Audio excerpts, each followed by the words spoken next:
안녕하세요. 생명의 빛 광성교회 이춘태 목사입니다. 예전에 비해서 요즘 우리 생활이 날씨와 많이 연관이 있습니다. 날씨에 의하여서 경제적인 어려움도 있을 수 있고 날씨에 따라서 우리의 생활에 많은 영향이 있기 때문이죠. 그래서 기상청에서 내보내는 일기예보에 대해서 많은 분들이 예민하게 관심을 보입니다. 그런데 예보와 달리 날씨들이 많이 틀리는 경우들이 있어요. 그래서 많은 분들이 기상청의 날씨를 믿을 수 없다 또 욕을 하기도 합니다. 그런데 저는 날씨가 틀리는 기상청 예보를 보면서 영적인 깨달음을 하나 가지게 되었습니다. 많은 사람들이, 많은 신자들이 사람들이 하는 앞날에 대한 예측에 대해서 많이 영향을 받습니다. 사람들이 이런 일이 있을 겁니다. 사람들이 앞으로 어려움이 있을 겁니다. 그러면 불안해하고 두려워하고 흔들리지요. 그런데 인간이 내어놓는 예측은 틀릴 수 있다는 겁니다. 거기에 우리가 그렇게 연연할 필요가 없다는 것이죠. 우리 하나님이 괜찮다 그러면 주변에 있는 모든 사람들이 아니라고 해도 괜찮은 겁니다. 우리가 하나님 안에 있어야 하고 하나님이 우리에게 말씀하시는 예고와 예측을 따라 말씀의 그 예고를 따라 산다면 우리의 삶은 안전할 수 있다는 것이죠. 오늘 하루 사람들의 말에 흔들리지 마시고 하나님의 견고하신 말씀, 영원히 흔들리지 않는 진리의 말씀으로 여러분이 굳건하게 서셔서 오늘 하루 주님의 은총 가운데 살아가시기를 축복합니다. 시온산처럼 흔들리지 아니하고 시편 125편 1절.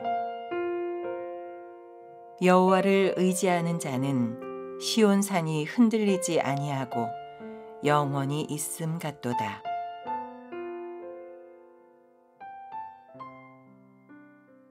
오늘 우리가 읽은 시편 125편의 말씀은 성전에 올라가는 노래 6번째 해당되는 시입니다. 이 시에는 평안의 축복에 대한 말씀이 담겨져 있지요.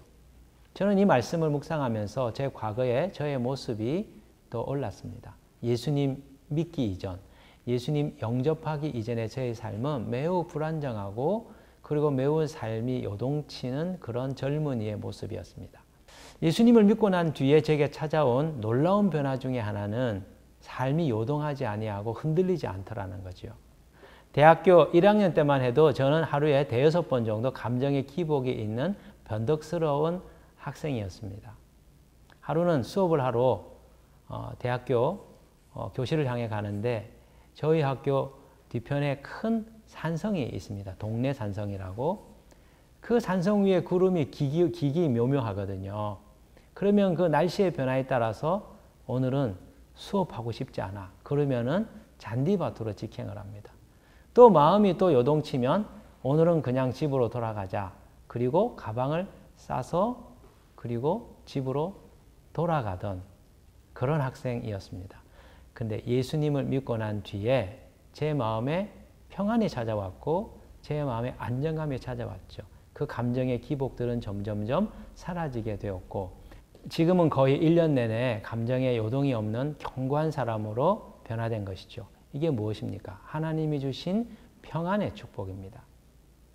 오늘 시편의 말씀을 보면 이 평안의 축복을 이 시인이 고백하고 있지요. 1절로부터 3절의 말씀을 한번 보시겠습니다. 여호와를 의지하는 자는 시온산이 흔들리지 아니하고 영원히 있음 같도다.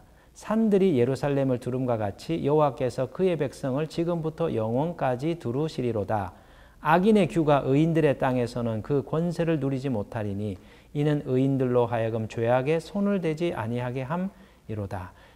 이 말씀에 의하면 여호와를 의지하는 자가 받는 복이 있다는 것이지요. 어떤 복입니까?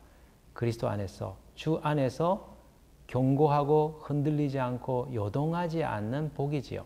2절에 보면 산들이 예루살렘을 두르고 있는 것처럼 이 사람은 요동하지 않는다고 말합니다. 또 3절에 의하면 악인의 규가, 악인의 그 영향력과 악인의 그 통치력이 의인의 땅에 미치지 못한다는 것이죠. 하나님이 여호와를 의지하는 자라 이렇게 지키고 보호하시기 때문이라는 겁니다. 4절로부터 5절에 보면 시인은 이렇게 또 얘기합니다. 여호와여 선한 자들과 마음이 정직한 자들에게 선대하소서. 자기의 굽은 길로 치우치는 자들은 여호와께서 죄를 범하는 자들과 함께 다니게 하시리로다. 이스라엘에게는 평강이 있을지어다. 여기 보면 시인은 자신의 요동하지 아니하는 평안의 축복을 고백하면서 다른 동료들의 삶을 위하여 기도하고 있습니다. 주님의 길을 따르는 의인들에게 하나님 선대하셔서 그들에게도 요동하지 아니한 여호와를 의뢰하는 자에게 주어지는 이 견고함의 은총을 베풀어 달라고 기도하는 것이죠. 저는 이 말씀을 묵상하면서 하나의 깨달음을 얻게 되었습니다. 주님이 우리에게 견고함의 은혜를 베푸신다 할지라도 그것을 우리가 기도로 구하여야 된다는 것이죠. 시인은 분명히 1절로부터 3절의 말씀에서 하나님께서 나와 함께 하셔서 나를 두르고 지키신다고 고백합니다. 그러나 동시에 그는 그 같은 은혜가 내게 우리 공동체 가운데 있게 해달라고 간구하고 있는 것이죠. 여러분, 믿음 생활의 신비가 여기 있습니다. 하나님은 우리에게 축복을 약속하셨으나 우리는 그 축복을 구하여야 된다는 것이죠. 이것은 기복주의 신앙이 아닙니다. 하나님께서 우리에게 구하라고 하시는 데는 이유가 있지요. 그 이유가 무엇입니까? 우리가 구하지 않았는데 은혜가 오면 대부분 우연히 이루어졌다라고 생각합니다. 이건 그냥 사람이 살면서 내게 생기는 자연스러운 일이라고 생각합니다. 그러나 우리가 기도하고 생각했던 일들이 펼쳐지면 이것은 하나님이 내 기도를 들어 응답하신 것이다. 하나님의 축복의 선물임을 우리가 깨달아 아는 것이죠.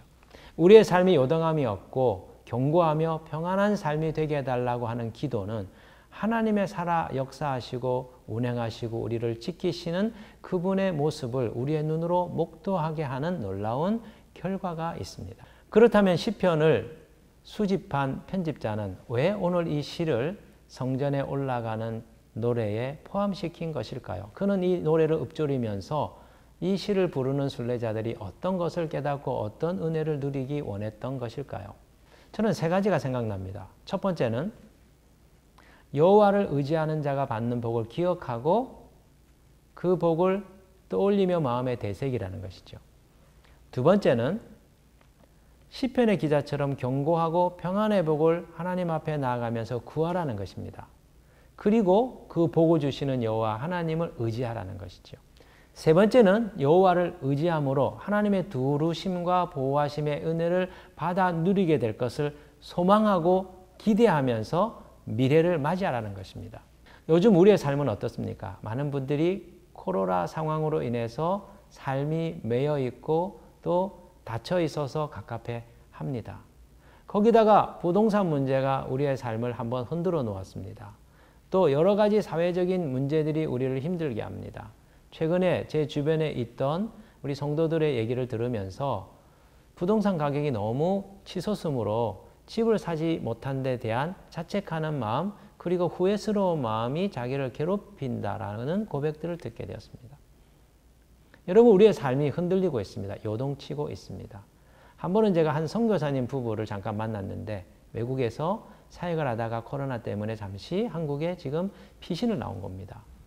그런데 친구들을 만나고 동료들을 만나보니 자신들은 이미 노후를 위하여 준비해 둔 것들이 있고 그리고 재산도 형성하고 모으고 또 자기들 자녀들에 대한 앞날들도 나름대로 다 준비를 해놓고 있더라는 겁니다. 선교사인 자신은 은퇴하고 난 뒤에 돌아오면 갈 곳이 없다는 것이죠. 주변에 있는 분들이 선교사지만 지금부터 준비를 해야 된다. 그런 권면을 받는데 가지고 있는 돈은 없고 그리고 앞날은 더 암담한 현실을 대하게 되니 내가 왜 선교사가 되었던가 후회하는 마음이 자기를 힘들게 하더라는 겁니다. 사랑하는 성도 여러분, 우리는 우리의 삶의 정황이 흔들리면 요동함을 잃어버립니다. 왜 그럴까요? 선교사도 흔들립니다. 목회자도 흔들립니다. 믿음 좋았던 분들도 흔들립니다. 왜 그럴까요? 하나님 의지합니다. 하나님을 의지하겠다고 결심하고 믿습니다. 그런데 우리의 그 믿음이 머리로 믿는 믿음이죠. 내 전인의 믿음이 아닙니다. 내 감정과 내 인생의 모든 것들이 다 동반되어서 의지하고 믿는 것이 아닙니다. 그러니 감정이 흔들리고 그러니 우리의 삶이 흔들리게 되는 것이죠. 지금 우리에게 필요한 것이 무엇일까요? 하나님을 실제로 믿는 것입니다. 하나님을 실제로 의지하는 것입니다. 우리의 염려, 우리의 근심을 다 물리치고 하나님은 우리의 인생을 책임지신다. 이것이 진실이시고 이것이 진실이고 이것이 사실이다. 이 진리 위에 우리의 삶을 세워서 영원히 요동하지 아니한, 우리는 이 땅에서 삶은 나그네의 삶이며 영원한 삶이 아니다. 그 집은 영원히 살 수 있는 곳이 아니다. 때가 되면 걷어가실 것이고 때가 되면 내가 놓고 떠나야 될 것이라고 하는 그 영혼의 관점에서 우리의 삶을 바라보며 영원하신 하나님을 붙들고 의지하는 삶이 우리에게 필요한 것이죠. 여러분의 마음이 어떻습니까? 지금 흔들리고 계십니까? 이 흔들림에서 우리를 지켜줄 수 있는 하나님의 무기가 있습니다. 기도입니다. 기도할 때 하나님이 움직이십니다. 기도할 때 하나님이 우리를 들으십니다. 기도할 때 우리를 도우십니다. 기도할 때 막혀 있는 문이 열립니다. 기도할 때 나를 위한 집이 내게 다가오게 되어 있습니다. 기도할 때 하나님이 우리를 위하여 예비해 놓은 천상의 복들이 우리에게 쏟아 부어지게 되는 것이죠. 주님이 우리에게 평안을 주겠다고 약속하고 있습니다. 평안을 주신다고 약속하고 있습니다. 너희는 두려워하지도 말고 염려하지도 말라고 약속합니다. 사랑하는 형제자매 여러분, 아무것도 염려하지 말고 오직 기도와 간구로 너희 구할 것을 감사함으로 아뢰라고 했던 사도 바울의 말씀을 기억하십시오. 주께서 우리에게 살 길을 열어주실 것입니다. 그분이 우리를 예루살렘을 둘러싸고 있는 산처럼 우리를 두르실 것입니다. 요동하지 않을 것입니다. 평안의 복이 주어질 것입니다. 이 같은 은혜가 오늘 하루 여러분에게 있기를 축복합니다.